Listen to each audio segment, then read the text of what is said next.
문재인 대통령께서 이 간호사들의 편지를 듣고 제대로 된 대책을 마련을 해주셨으면 좋겠습니다.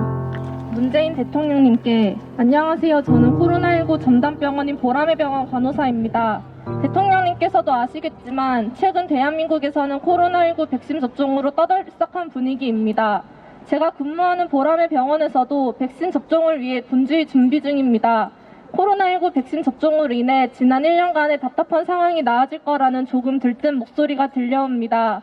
하지만 저는 왜일까요? 씁쓸하기만 합니다. 중앙사고수습본부 방역총괄반장이 코로나19 정례 브리핑에서 현장 의료인력 충원 요구에 대한 확실한 방법은 환자 수 감소라며 백신이라는 무기로 의료인력 소진 문제를 해소할 수 있을 것이라고 말한 것을 보았기 때문일까요? 간호인력 문제는 코로나19로 인해 발생한 것이 아닙니다. 코로나19가 발생하기 이전부터 간호사들은 인력 부족으로 인한 고질병을 앓고 있었습니다. 문재인 대통령님, 저는 간호사라는 제 직업을 사랑합니다. 아픈 사람들의 손을 한 번이라도 더 잡아줄 수 있는 간호사가 되기를 꿈꾸며 입사했습니다. 중환자실에서 5년간 근무하며 삶과 죽음의 경계에 서 있는 환자를 가족들의 곁에 잠시라도 더 있을 수 있도록 끝까지 지킬 수 있어 감사했습니다. 고맙다는 환자분들의 말 한마디에 가슴 벅찬 보람을 느낄 수 있어서 기뻤습니다. 이런 소중한 기쁨들을 동료들과 오랫동안 나누고 싶었습니다. 하지만 제가 입사 후 지금까지 제대로 된 인력 충원은 이뤄진 적이 없었고 제대로 쉴 수 없는 근무 환경조차 개선되지 않았습니다.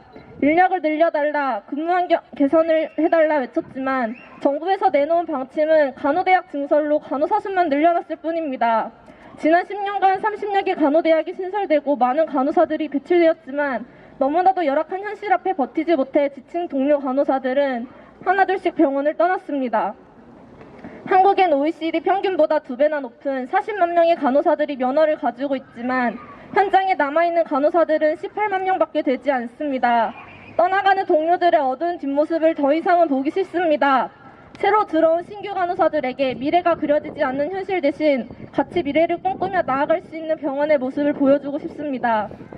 문재인 대통령님, 서울특별시 보람의 병원은 지난 1년 코로나19가 발생한 지 지금까지 간호인력 부족으로 인해 참 많은 시기를 보내고 있습니다. 답답한 보호복을 입은 채로 간호사 한 명이 9명의 환자를 보기도 했고 겨우 한 달 동안의 자기 스케줄도 알지 못한 채 근무하다 갑자기 내일은 다른 병동에 파견을 갔습니다. 한 번도 보지 않았던 인공호흡기 치료가 필요한 환자를 보기 위해 짧은 시간 급하게 교육을 받고 바로 투입될 수밖에 없었습니다. 보람의 병원에서도 알리지 않은 간호인력 부족의 현실을 간호사들이 직접 거리로 나와 수없이 외치고 알렸습니다. 그 결과 최근 서울시 간호인력 마련을 위한 연구를 진행한다는 소식을 들었습니다. 하지만 연구를 진행하고 연구가 끝난 뒤 새로운 인력을 투입하고 교육을 시키려면 또 얼마나 많은 시간이 필요할 것이며 그 시간 동안 얼마나 많은 희생과 눈물이 뒷받침되어야 하는가요? 지금도 탈진이 된 간호사들은 사직이라는 길을 택하고 있습니다. 저희는 더 이상 기다릴 힘도 시간도 없습니다. 지금까지 현장의 간호사들은 희생이란 이름으로 견뎌내 왔습니다. 그 희생의 끝이 사직이라는 참담한 현실로 돌아오지 않기를 바랍니다. 문재인 대통령님, 간호사들의 근무 환경 개선을 위해서는 저기 위에 높이 계신 분들의 화려한 언변과 허울뿐인 정책이 아니라 환자들 곁을 지키며 누구보다 현장의 어려움을 잘 알고 있는 현장 간호사들의 이야기가 필요합니다. 그래서 오늘 많은 간호사들이 대통령님께 우리의 간절한 이야기를 전해드리기 위해 한자리에 모였습니다. 너무나도 많은 문제들이 있지만 그중 가장 큰 문제는 점점 높아져만 가는 환자 중증도에 비해 간호사 1인당 담당하는 환자 수는 감당할 수 없을 정도로 많습니다. 병원에 담당 환자 수가 너무 많다. 인력을 충원해달라. 매년 꽤 오랜 시간 동안 요구해왔지만 병원은 법으로 정해져 있는 만큼 인력을 주고 있으니 더는 줄 수 없다고 말합니다. 간호사들의 절실한 요구가 법의 날카로운 칼날 앞에 잘게 찢겨나갔습니다. 간호사 1인당 담당하는 환자 수 법제화로 간호사 1인당 담당 환자 수가 감소한다면 간호사들은 일하다 물 한 잔 마실 시간, 숨 돌릴 시간이 생길 것이고 잠깐의 충전으로 힘을 내 담당 환자들을 더 꼼꼼히 챙길 수 있을 것입니다. 그렇게 된다면 환자에게 미처 하지 못한 간호가 좌절과 죄책감으로 돌아오진 않을 것입니다. 또한 지금 서울시의 코로나19 환자 중증도 분류 기준은 호흡기계 증상만으로 분류하고 있습니다. 병원은 아직도 와상 환자를 낮은 수준의 산소 치료를 한다는 이유로 경증 환자로 구분하며 인력을 주지 않고 있습니다. 지난 1년 동안 엉터리 중증도 분류 때문에 간호사들은 제대로 된 인력도 지원받지 못하고 힘들다 말한 간호사들이 거짓말쟁이가 되어야 했습니다. 환자를 돌보기 위해 필요한 시간과 노동 강도를 포함하여 중증도 분류 기준을 마련하고 마련된 중증도 분류 기준을 통한 인력 지원을 해주시길 바랍니다. 마지막으로 간호사의 근무 환경이 올바른 방향으로 개선되어 간호사가 환자의 곁에 오래 머무르며 동료들과 보람을 느낄 수 있도록 문재인 대통령님께서 진심을 다해 해결해 주시길 바라며 편지를 마치겠습니다. 누구보다 환자 곁에 남아있고 싶은 대한민국 간호사들, 이상입니다. 문재인 대통령님께 국내 첫 코로나 바이러스 확진 환자 발생 후 벌써 계절이 5번이나 바뀌었습니다. 확진자 수가 연일 큰 폭으로 오르내리는 요즘 긴장의 끈을 놓기는 이르지만 코로나19 예방접종 시작에 더불어 언론에서는 일상회복을 위한 첫 단계가 시작되었다고 보도합니다. 민관의 노력으로 머지않은 미래에 코로나가 종식될 것은 믿어 의심치 않지만 현장에서 환자 곁을 지키던 저희들이 처한 현실은 무엇 하나 바뀌지 않았습니다. 각자의 상황에서 최선을 다했으나 장기간 지속된 인력 부족에 현장을 떠난 동료들도 여럿 있습니다. 그들의 빈자리는 경험이 부족하지만 바로 현장에 투입되어야 하는 인력으로 보충됩니다. 코로나 이전부터 간호인력 확충과 간호인력 기준안 마련을 수차례 요구했지만 가뭄에 콩나듯 충원되는 파견 인력을 제외한 법적, 제도적 장치는 부족합니다. 문제가 생길 때마다 누군가의 기약 없는 약속만 남아 있습니다. 깊어지는 불신으로 마음의 상처가 너무도 깊어 앙금이 되었습니다. 약속을 지키는 솔직한 대통령이 되겠다는 그 다짐을 저희는 기억합니다. 일전에 간호인력 확충, 근무 환경 개선, 처우 개선을 위해 노력하겠다는 발언을 잊지 않으셨으리라 생각합니다. 오늘도 환자 곁을 지키며 저희에게도 봄이 오기를 기다리겠습니다. 네, 오늘 현장을 떠나 이곳에서 정말 간절한 마음으로 두 간호사님이 편지를 읽었습니다. 이 간절함이 제대로 된 인력 기준 마련하는 데 있어서 기본이 되었으면 하는 마음을 담아서 저희의 요구를 말씀드리도록 하겠습니다. 코로나19 병동 중증도별 간호인력 기준 마련 및 간호인력 충원 요구안입니다. 첫 번째, 감염병동 중증도별 간호인력 기준 마련해 주십시오. 코로나 대유행이 시작된 지 1년이 넘었지만 간호인력 기준이 마련되지 않아 병원은 인력 운용 계획 없이 중구난방으로 간호사들을 배치하고 있습니다. 1차 대구 대유행 당시 300여 명의 간호사들을 직접 설문하며 의료연대 본부는 감염병동의 간호인력 기준은 최소한도 이 정도는 돼야 된다고 요구를 했습니다. 코로나19 병동의 간호인력 기준을 정부가 공식적으로 세우고 코로나19 환자를 보는 모든 병원에 적용될 수 있게 해야 합니다.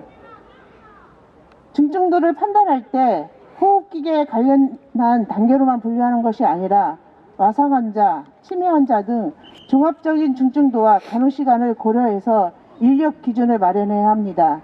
구체적인 요구안과 관련해서는 표에 있기 때문에 따로 읽지는 않도록 하겠습니다.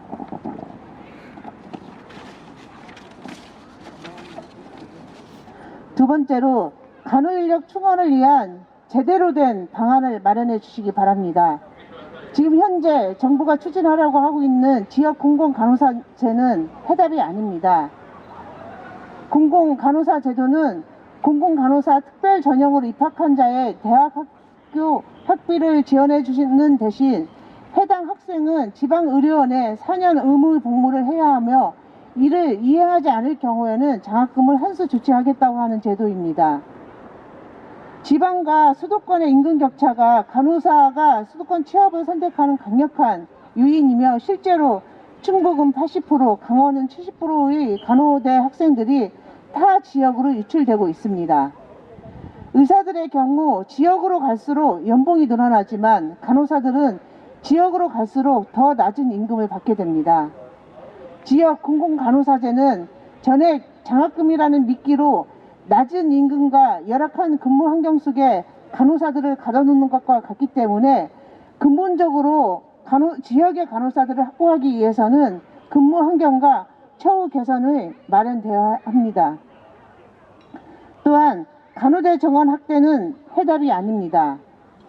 복지부는 2021년 업무 계획을 통해 의료 인력 확보를 위한 중환자 전담 간호사 양성, 간호사들의 업무 환경 개선, 사기 진작 방안을 마련하겠다고 하면서 간호대 정원 확대를 얘기를 하고 있습니다. 간호사 부족의 문제는 현재 간호사가 없어서가 아니라 신규 간호사들이 1년 이내에 45.5%가 사직을 할 정도로 노동 조건이 너무나 열악하기 때문입니다. 그래서 간호대 정원 확대는 밑빠진 독에 물붓기밖에 되지 않기 때문에 이미 실패한 제도라고 저희는 보고 있습니다.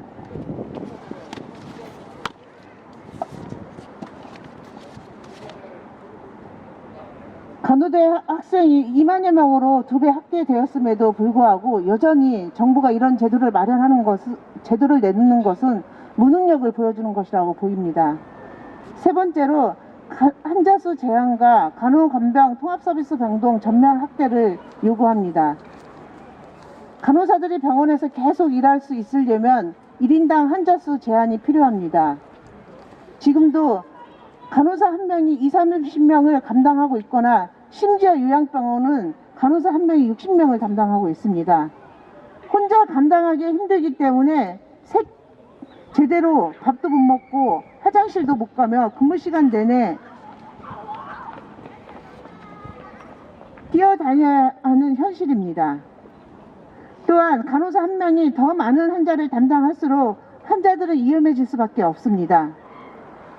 1차 대유행 당시 한 간호사는 당장 간호가 필요한 환자들이 입원 수속을 밟아줄 간호사가 모자라서 자신 앞에 줄 서 있는 모습을 보며 굉장한 압박감과 죄책감에 기로했다고 얘기를 했습니다. 평상시에 최소한의 인력으로 굴러가던 병원이 이렇게 코로나19 감염된 상황에서는 대책이 없었기 때문입니다. 그래서 저희는 요구합니다. 간호간병 통합서비스 전면 확대를 요구합니다. 지금도 환자 수에 따라서 간호 인력 기준과 지원 인력 기준이 매우 부족한 상태입니다. 정부는 병상 수에 따라서 간호 인력과 간호 지원 인력을 배치하지만 그것이 현실과 맞지 않다는 것은 이미 드러난 상황입니다. 현재 간호간병 통합서비스는 병원마다 환자 입실 기준, 간호 인력, 지원 인력, 중증도, 병상 수에 따른 인력 기준, 업무 분장 등 매우 병원마다 다른 상황에 있기 때문에 제대로 이런 기준을 마련할 것을 요구를 하고 있습니다. 간호간병 통합서비스 전면 확대는 메르스 사태 이후에 정부가 내놓은 정책이기도 합니다. 저희들이 오늘 요구하는 이런 요구안들이 실행되고 그냥 실행되는 것이 아니라 제대로 잘 실행될 때만이 또다시 간호사들이 이렇게 광장에 나와서 목소리를 담아서 울부짖지 않게 병원이 그리고 정부가 힘을 모아서 대책을 마련을 할 것을 다시 한번 요구합니다. 제대로 된 간호 인력 기준을 마련해서 간호사들이 정말로 환자 곁에서 제대로 간호하고 치료할 수 있도록 정부는 다시 한번 우리의 요구를 수용할 것을 촉구하는 바입니다. 감사합니다.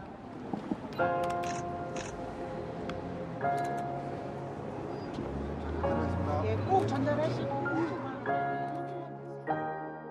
환자가 위험하다. 간호 인력 충원하라. 충원하라. 코로나 병동 중증도별 인력 기준 마련하라. 마련하라.